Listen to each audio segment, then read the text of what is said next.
we just talk? Can we just talk?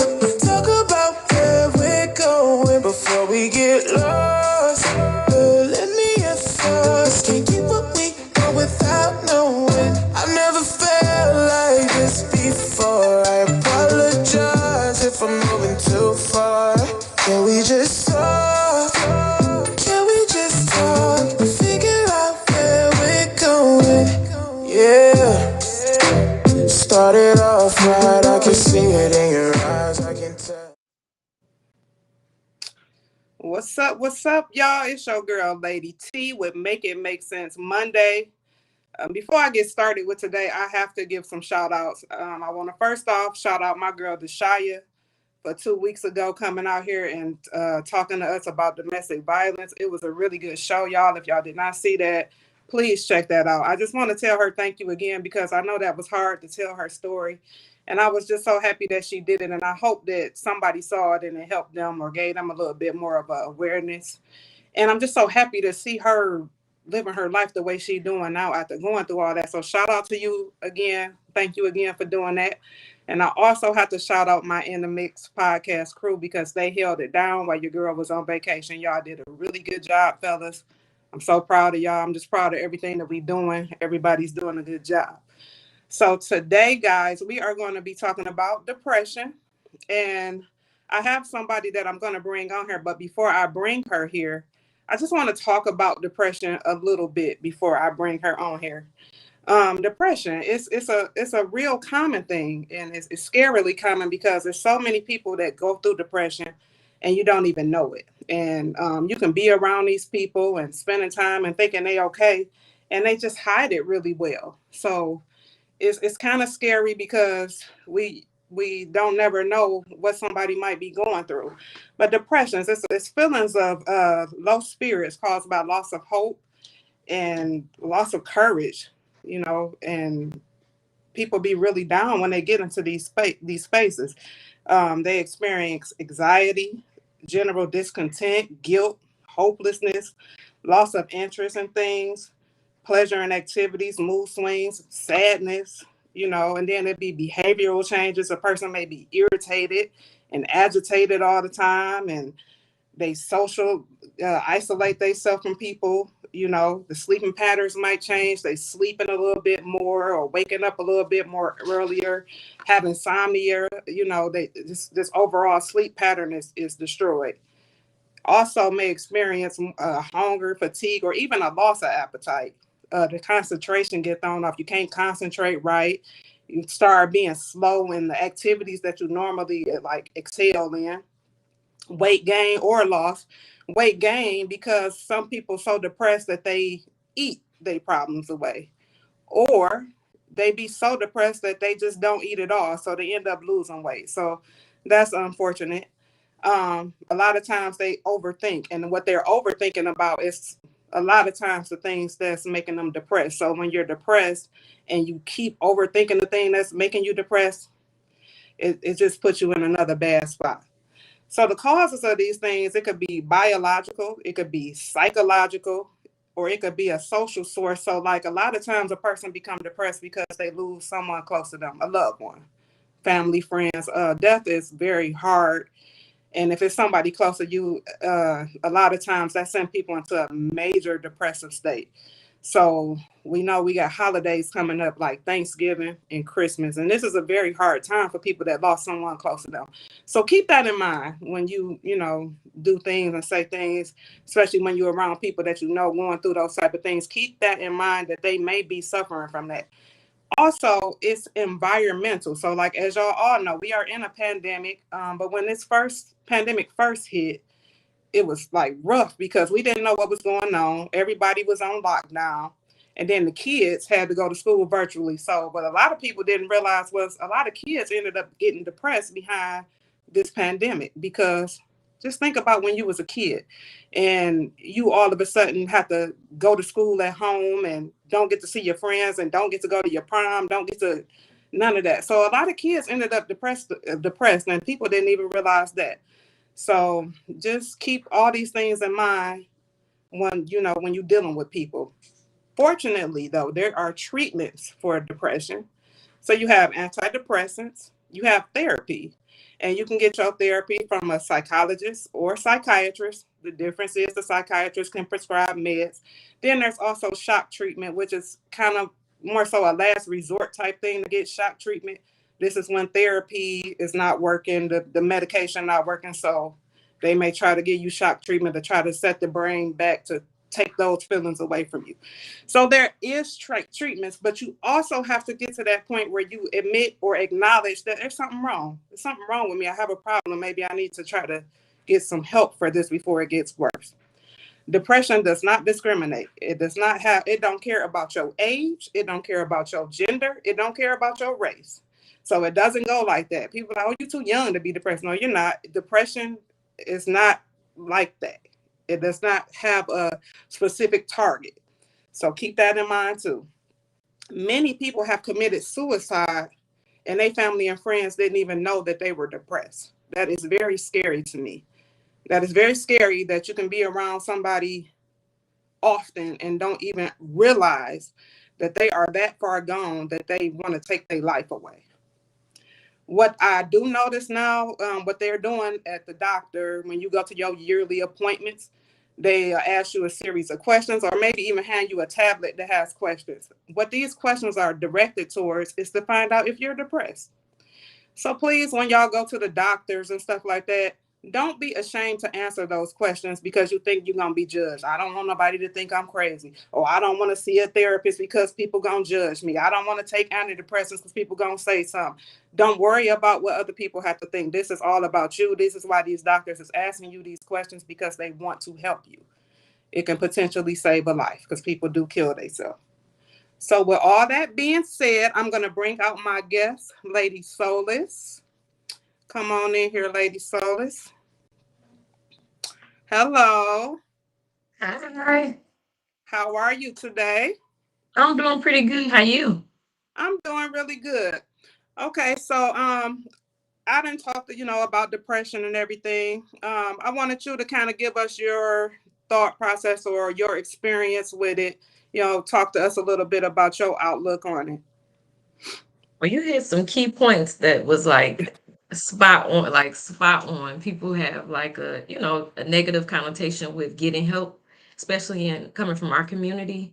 I know I Yeah, suffered from it for a long time because therapy just didn't sound right, right? We come from a I come from a background where you fix your problems at home and they got to be quiet and nobody need to know. And if you go to a therapist, you got to have a mental problem. right, So I think I started having bouts of depression in like 2017 is when it really hit me. Um, and I just went for like this, it was like a down spiral. It was kind of quick because at first I thought it was just, oh, I'm working midnights and I'm tired. And, the society doesn't accommodate midnights. I keep hearing, can't get no sleep, somebody ringing the doorbell, mowing the lawn. And then it started getting to the point where it was just like, yeah, this is a little deeper than not getting any sleep. yeah, Um, I was irritated all the time.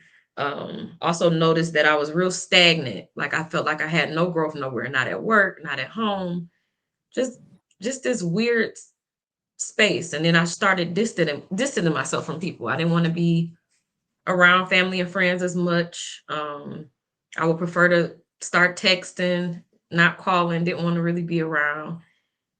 And I woke up one day and I just couldn't stop crying. Couldn't stop crying. And I think when I realized it was a problem is when I was missing work a lot. I would call off. And my job finally told me, like, look, you're gonna get fired if you can't figure out what's wrong. So I was like, okay, I'm gonna get FMLA. I got FMLA, and that was my best friend. So every week I would line it up, and I knew, okay, I'm not going in, and it's gonna give me a 5-day stretch. And right, the killer part is nobody in my family, none of my friends, they couldn't tell because I worked midnights and I kind of like hid it from everybody. Nobody really knew. My mom could catch on to some stuff, but I would try my hardest. And one day she called me and was like, you better get you some help. And I think that was probably like the green light of approval because my mom right. means so much to me. And in our community, nobody else would have told me it. So when she said that, I was like, ugh, you know. Right. Do you feel like you hid it because you were ashamed of it? Like you were ashamed what people was gonna think? Like, do you feel like that's why you hid it, or was it your own reasonings why you was hiding it? I was ashamed. I was ashamed because I'm the big sister, right? I'm the person in the family that everybody come to, and I just felt like I, I'm ashamed because for one, I don't got it together, right? What I'm gonna do for all these people that depend on me, and then I also felt like I ain't had nobody to go to, so tell them for what, what they go, Right. who gonna help me at this point. Okay. How long would you, if to kind of guesstimate, how long would you think it took you to kind of realize, like, damn, it's something, I think it's something wrong with me? How long do you think you went through that before you finally was like, it's a problem? It took me about a year and a half. Okay. About a year and a half. I knew about. mm, at the year mark, I had started checking out different medications that I was already on for birth control, right? Because it started making me feel weird, and I was like, something not right. But I couldn't figure it out. And then probably I kept talking to my doctor because there's a lot of things that we don't touch on as females that can cause other problems that everybody else think is simple. So, right, getting on birth control was one of the major things everybody, you get on it, you get off, you'll be fine. Well, there Mm. are side effects that come with birth control that Oh is not yeah. just your stereotypical blood clot. And Hmm. at the year and a half mark, my doctor was like, well, it's supposed to be the best one you on, but let's look into it. And we pulled it up, and it was women just coming out the woodworks. They like, I'm having depressions, I'm having bad moods. And so I got off immediately. Yeah. And that's when she was like, well, if you're gonna stop it, it's gonna send your body into a shock. So you need to possibly go see a therapist at that point. Okay. Yeah. So how would you like? What were some things that you feel like you may have done that like help you cope? Like for example, like for me, I know that like coloring is therapy. It's a stress reliever. Is it anything that you found yourself doing that you felt like it kind of helped you get out of that funk? Like things to just kind of cope with that feeling. Yeah. Reading the Bible. I know it sounds so cliche. No, I no, know. amen. I listen, I know it sounds so cliche, especially in my generation. People like, when we grew up, it's like everybody holier than thou. I don't want to be around it, but I'm not gonna lie to you. I had this Bible since I was a little girl, and it's just something about when I would just get to the point where I just had nothing else. I just started reading because it two things it did. The first thing that it did for me that I used to go to it for is because it make you sleepy, right? As soon for whatever reason, as soon as you start reading scripture, you get real tired. Like I take a nap off of it. But after doing that for so long, um, and constantly falling asleep, somewhere in my conscience, sometimes I wake up trying to pick up on the story, right? And some of the stories in the Bible are real hip if you read them right. Like Oh they yeah. real modern. So I would start reading these stories and I'd be like, dang, they was tripping. Like it was really like Moses was in there. He went to God and he'd tell him like they is tripping. Why you leave me responsible for them? So I started getting interested. So I would catch myself doing that a lot more. Yeah. Catch myself doing that a lot more. I mean, there's no wrong, whatever you have to do, but then that's just for anybody. Whatever you find to do that helps you, it helps you. Different little things. Like some people like to write, and writing give you that escape or whatever like that. So anything that you notice that you do that'll calm you down or help you do those things. Um, what suggestions if somebody came to you and talk to you about depression, what suggestions would you give them? Like far as when I was talking about like the therapy and stuff like that, do you think you would suggest them to do that, or like what would you say to somebody if they asked you what should they do?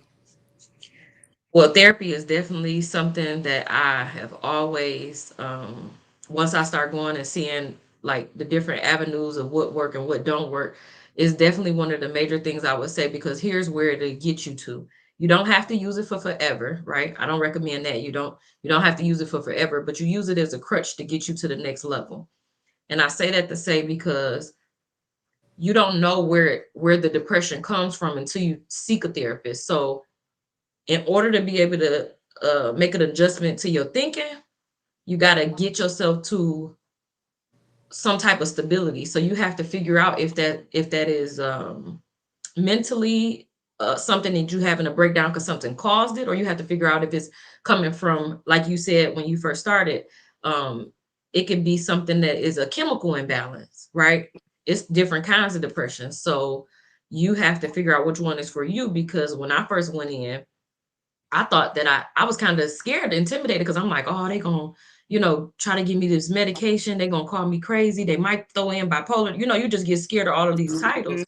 And so the reality is, when I got in there, and you have to be very careful when you pick your therapist too. Don't just go to whoever recommended by your doctor. That's another story. But to make a long story short, um, I basically had to find out, was mine chemical, or was mine something that I can fix myself. And when I got down to the bottom of it, they tried to give me medication, and I was like, no. So I started seeking um natural medication. I'm all about natural medication. So I started picking up these different herbs, and I would try them to see what they would do for me. And I try to mimic the medications. And because I worked in the medical field, it was easy for me to find out, I knew, the language. So I kind of could match this to Tylenol. I could match this to, whatever the case may be.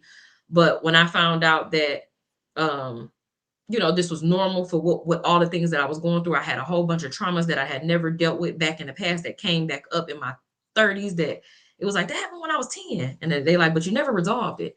Yeah. So also for women, we had a lot of women have problems with their thyroids, and we don't Yeah. know about it. And I had a major thyroid disease, and that's how I was able to discover that I had a thyroid disease going on plus depression.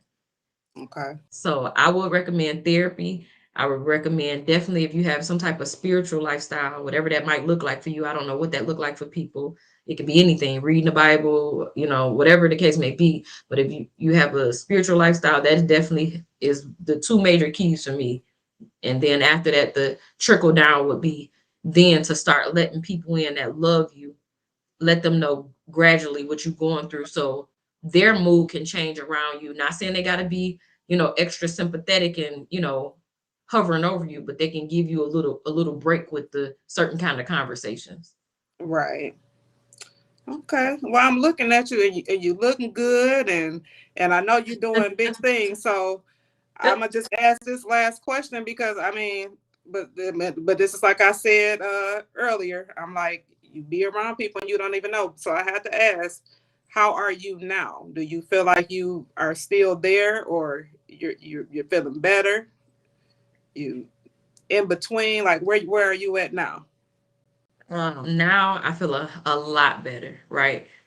And when Great. you just said that, a scripture popped in my head, and I just gotta share it. It's a scripture in the Bible that say, Uh, I ain't got a hold of it yet, right? I ain't got a hold of it yet, but I'm definitely moving forward. And so when you said that, that made me think of that, because I don't have a tight grip on it, but I do have a good foundation of it. And I say that to say, depression isn't something that you just magically get over. Right. There are triggers in your life that can send you back to that space. But the one thing that I think that get me to a space now where I might look good and I feel good some days, and some days I look good and feel bad, right? Hmm. Um, but I think the one thing that I can say that I honestly hold on to every day and that I love to share with people is that we're never taught to sit in our feelings. We always want to react right away. So now my depression is different because it only lasts for a day. It only lasts for 2 days or maybe a week, or whatever that is. Sit in it. So I might be doing good today. I might get depressed tomorrow, but I'm not going to react to the depression. I just sit in it. And I'm like, I know that it's going to end at some point. And honestly, that now that I've been able to do that more, it ends quicker. So it's not no weeks and weeks. It's just, and then it's triggers, and you have to pay attention to those triggers, because I also suffer from anxiety with it. Right. And you just have to realize what those triggers are and remember to, it's like somebody that's being on medication and say, oh, I feel good, I don't got to take it no more. Keep the medication. And if the Yeah. medication is whatever your therapy is weekly, I go to therapy every month. faithfully. I don't care if I feel good or don't feel good. My therapist is there to hear me when I feel good too. Because when you always talk about something bad, you feel like that's the time you got to keep going there. I go in when I'm good, bad, and I just always now the best change that I made is that um I now strive for all what I'm interested in, and I don't let nobody talk me out of it. I don't let nobody talk me out of it. So whatever I'm interested in, um, if you're not on my team to just say go for it, even if you don't believe in it, I don't care. I'm doing it. So that's I where I'm know at now. That that's keep right. me happy. Yeah, yeah. I know that's right.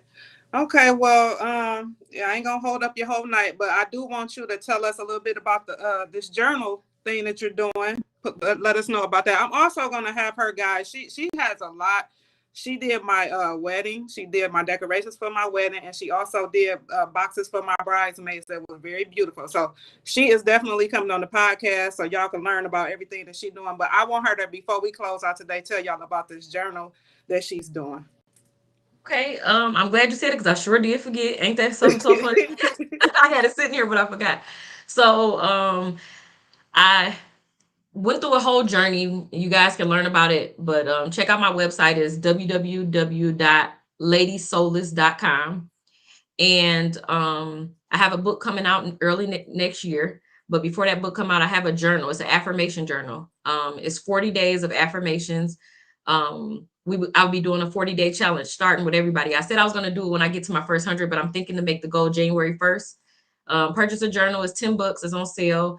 And subscribe to the channel and give you the free PDF that goes with the journal. And I mean, when you subscribe to my page, www.ladysolace.com. And the journal, we'll do a 40-day affirmation. And in this journal, you'll answer a lot of questions. I'll give you a word. And you looking for all positivity in all words. So just one example would be like day 3 would be talking about you're capable of changing. And it is just actual question about it in the PDF, and then you write it down and hear what you did. And we'll do it for 40 days together. And hopefully that helped you because it helped. This affirmation, I used it with a group of women that I love so dearly that supported me during my journey of depression. A good 20 of them. It was 20 women. They did a good job, and they supported me in all my business ventures as well. So we'll be doing this together, and hopefully everybody go subscribe and get a journal. And today I want to give a free journal away to one of your somebody that's watching your live. So you pick whoever you want to pick, and then let me know, and I'll mail it to them. Okay. Um, I can't see it. Maybe Go back and check it y'all whenever you that's want on there, y'all better comment and say something so we can pick you. to. I can't see it. Okay. All right. With that being said, you guys, I want to thank you for coming and talking to us. I appreciate you so much. I definitely like that journal thing. That sounds dope. I'm gonna have to get in on that. That I really like that. I like stuff like that. I like I that. got one for you. Don't you worry. I'll send it to you. Just go to the Yeah, website and subscribe, but I got one for you. I like that vibe. I like that. Thank Okay. you. So in the Mix podcast, we got a lot of things coming up. But you know, my boy Judas Priest is he giving y'all that morning inspiration every morning. So check him out at 9 o'clock if y'all, up and y'all need that boost before you get your day going. Check him out. He's also on tomorrow night for his regular Tuesday with Judas Priest.